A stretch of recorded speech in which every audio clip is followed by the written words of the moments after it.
Welcome to Techopia Live. I'm Peter Cavesi from the Ottawa Business Journal. We're continuing to record Techopia Live remotely at a time of COVID-19 physical distancing requirements. Efforts to contain the pandemic have had a profound impact on many businesses here in the nation's capital. But this is a city filled with incredible innovators and dedicated teams of professionals who are working to make sure that we're all in a position to bounce back. We're going to be diving into one of those stories today. Joining us are Fusebill CEO Tyler Eyamie, as well as Susan Richards from NumberCrunch, one of the sponsors of Techopia Live. Tyler, Susan, welcome to you both. Thank you. Glad to be here. Thanks for having me. Great to be here. Susan, could you start with you? Can you tell us a little bit about NumberCrunch and how it helps local tech companies? Yeah, well, NumberCrunch is an outsourced finance solution. So we're bookkeepers, controllers, and CFOs helping businesses normally scale and now navigate COVID-19 impacts, subsidies, cash flow forecasting, all the different nuances. That's what we're mostly active with these days. So, Susan, we're going to come back to you in a moment, but Tyler, I want to start with you. Briefly set the stage for us. How has COVID-19 and the restrictions aimed at slowing its spread affected Fusebill? Yeah, thanks for having me again, Peter. I mean, for us here at Fusebill, really, there's no playbook. So one of the things that we're trying to do is learn best practices in real time from other leaders in the tech and SaaS community as well. We went remote very fast on the Fusebill side. I think we made the decision on a Sunday night, and by Monday morning, we were 100% remote. And, trying to navigate our way through the logistics of employees needing to get to the office to grab laptops, monitors, anything that they need to enable their job while also ensuring the social distancing practices has really been interesting. I think, for us, one of the really areas that we feel that benefit Fusebill is we do have a recurring revenue client base. So for us, we've really taken the mantra of going from growth mode into customer success mode. And we've actually taken a few steps to ensure the longevity of Fusebill, but also of our client base. So a couple things that we've done. One, we've ensured to extend cash runway as long as potentially possible. That means not spending on non-mission critical functionality, especially over the first kind of 30 to 60 days here to really extend our runway for as long as possible. Two, we've tried to implement some remote best practices, which include coffee with Tyler every Monday morning. So the entire company jumps on a web conference meeting and we just have a quick 30-minute coffee together, tell a few jokes, just really informal to make sure that everybody's okay. We started a weekly newsletter every Friday. So by Thursday evening, all the managers and executives send me a quick note with respect to how their teams are doing, where we need to be sharing more information, that sort of thing. And then I put it all together in here's what's going on in the company over the last week. Here's some employees that need to be recognized. Here's some cool things happening. But again, for us, we've really kind of turned to client success mode from growth mode, which may sound silly to some folks and quite obvious to other folks, but really changing the company attitude and mindset towards ensuring that our clients are taken care of over the next kind of 30 to 90 day period. And in turn, that'll help us out in the long term as well. Many companies are being forced to have very difficult conversations with their employees about salary reductions, reduced hours, sometimes even layoffs. But it's my understanding that you had a particularly unique and special conversations with some of your employees. Can you tell me how that came about? Yeah, sure. I'm actually getting goosebumps as you just say it. And we did want to share that post on LinkedIn last week with respect to our employee base. And one of our core values at Fusebill is family first. And also a core value is transparency. So we were really transparent with the team with respect to our game plan here over the next few months is to go into complete conserve cash mode while ensuring that we take care of our Fusebill family members. And that means no staff layoffs or terminations for the time being. In parallel to that, I did mention to the company that we do have a significant amount of runway now that we've kind of changed modes, and the result is a culture shift on the client side, which I just spoke to.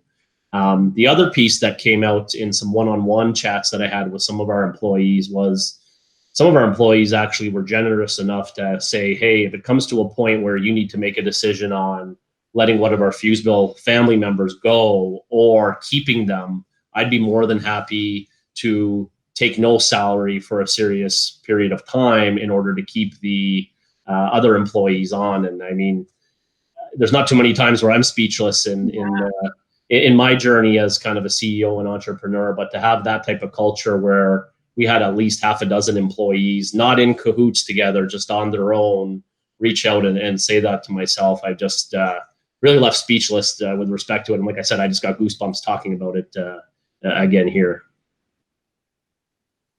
That's amazing. Susan, so many employers are trying to do exactly what Tyler's describing, right? They want to keep that family together. And, you know, in recent weeks, we've all heard the headlines from the federal government about various programs that are helping companies hopefully achieve that. You've been following along with the news carefully. Can you share what some of your key takeaways are? What should companies really need to know about these programs that have been announced? Yeah, I'd be happy to share. So the good news today we heard is that the 30% requirement of revenue drop from March 2019 to March 2020 that would trigger eligibility for the 75% payroll subsidy, that's actually been dropped to 15%. And the logic behind that is that a lot of businesses would have only hit that impact halfway through the month of March. So we've had a lightening of that, which we're really thrilled for. So more companies, especially more tech companies, will now qualify for that. And also for the smaller businesses with under $1 million in payroll in 2019, those companies qualify for a business loan. It's a government-backed business loan, which acts like a revolving line of credit for $40,000. All the financial institutions are currently scrambling to get their online portals set up to administer those funds. I'm expecting today, tomorrow, that sort of thing for RBC, Scotiabank. I believe all the institutions are running it. And it's going to allow businesses to cover things like rent, and payroll, any of the costs that they can't currently defer, just to buy some more time for them to be able to realign, revisit their service offering to see, is there an opportunity to hit a different market with their product, to tweak their product to be able to make it relevant in this new arena. There certainly are opportunities.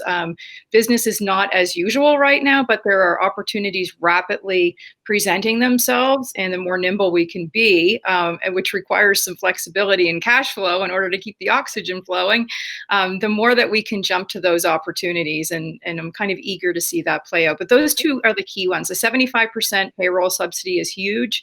The 40K loans are good. BDC, I've just seen term sheets now coming from BDC. So they're up to $2 million in a very low interest rate loan. That is moving forward. It takes about 4 weeks for that process.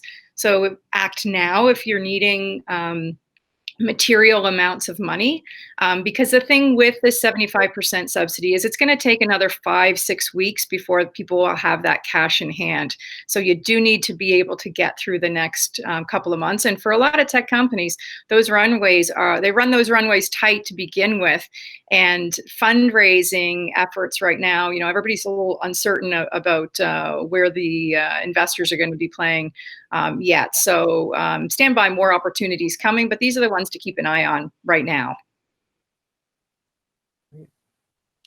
We've spoken a lot about you know, looking at your internal operations and again bolstering the cash flow and you know, the wage subsidies and supporting employees.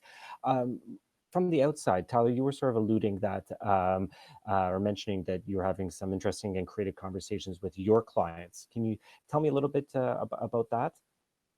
And I think you just need to unmute your microphone there. Sure, no problem at all. You know, for us, we've always seen the journey with any customer that decides to work with Fusebill as a 10+ year journey. So we don't just sign a customer up, never talk to them again, and leave them on an island by themselves. So one of the areas that we've been really fortunate enough is that Fusebill is a very horizontal play. We're not verticalized in any specific markets. And as such, the impact on our client base has been minimal, but it has been impactful for several businesses that use our platform.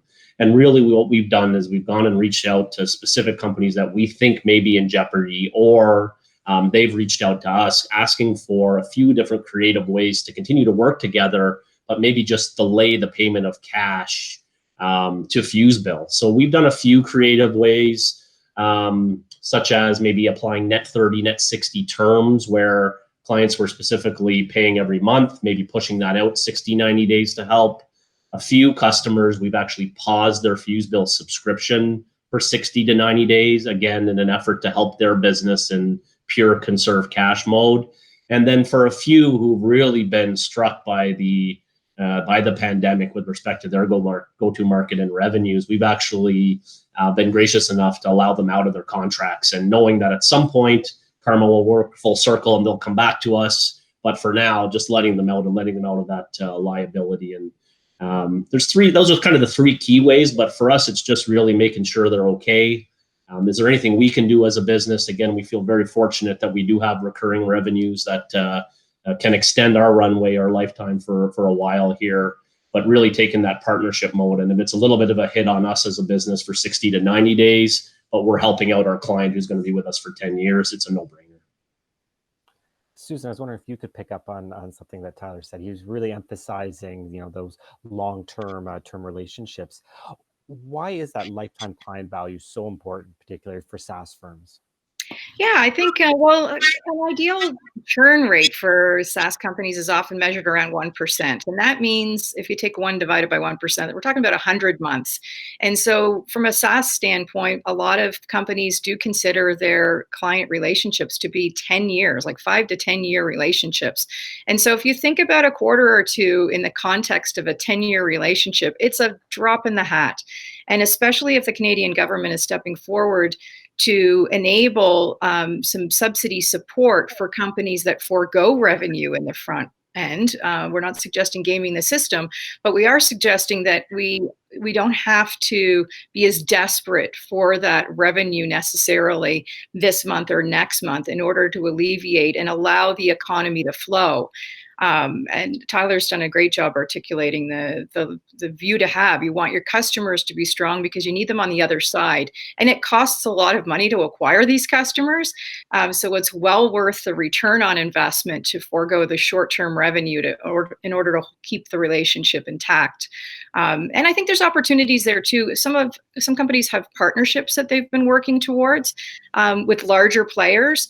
Those larger players, I'm seeing some action there where they're interested in partnering more and helping the smaller businesses. So I think some companies perhaps can take a step back from their smaller client base, their enterprise client, and put the time now and energy to the customer success and to the long-term partner relationships, and maybe double down on those and speed those programs can take 3 years to nurture and mature. There may be a shorter time frame now that focus can be redirected. So the metrics, we tend to think about them from a fundraising standpoint and be obsessed with MRR and MRR growth rates and LTV to CAC. But right now it's a time to kind of reflect on what that really means. And I think the key thing is that length of relationship here. This is a long-term commitment you're making with these clients. So keep that in context when we're going through a short-term issue like this. Hopefully this is short-term. Tyler, we have time for one more question. And I just wonder, with so much uncertainty ahead, a lot of businesses are finding it tough to plan ahead. What are some of the steps or actions that the Fusebill is putting into place to ensure that you're able to keep riding this wave of rapid growth that the company has seen in recent years? Yeah, I think one of the things for us is we've actually turned our strategy away from, let's call it salesy pitches on LinkedIn and anything salesy related, and started working a lot more on our brand and being really a trusted partner and building out our brand and then sharing our cultures and trying to let other people learn from us. I would definitely say though, when you're looking internally, communication really matters. I don't think you can over communicate right now. And even communicating personally with employees, how are you doing? How's your family doing? Even if you send them a little note through your messenger tool, hey, how you doing? Just checking in to make sure you're okay. It's not weird now for me to do that to my employees, but if I walked up to somebody's desk in the olden days, pre-pandemic, and did that, they'd be really feeling awkward. But now I know a lot of them appreciate just that personal touch. I think communication, so that's one. Transparency is another one. So we're really trying to share with our team as much as we possibly can with respect to what we're doing, how we're planning, where we're going. And then the other one that I don't see too many people talking about, but I think we should all think about a little bit, is just patience. right? It's really tough to not know what we don't know. And especially as entrepreneurs, we're a little bit control freaks, or I am at some point, and you like to know where things are going, and just being patient and knowing at some point this is going to weather and we're going to see the sun at kind of the end of the clouds here is definitely something to consider as well, for sure. Fantastic advice, and a really, really good thoughts to leave us on. I want to thank you both so much for joining us. Tyler, Susan, we really, really appreciate it. Pleasure to be here. Thanks for having me. Crunch, Anytime, stay safe. Before I leave, I want to thank some of our sponsors, without whom the show wouldn't be possible. We have Number Crunch, offering virtualized CFO services for SaaS companies. Pearlie Robertson Hill and McDougall, a leader in business and tech law. TD Bank, with specialized programs for tech firms. The University of Ottawa Faculty of Engineering, creating the next generation of technical talent. And Stratford Managers, providing services to help you scale your tech venture. Techopia is not just this great show. We're also available online with daily articles at obj.ca/Techopia. You can follow us on Twitter and Facebook at Techopia OTT. And if you're watching us on YouTube, please subscribe, hit the like button, and leave a comment. Thank you so much for watching, and we'll see you again next week on Techopia Live.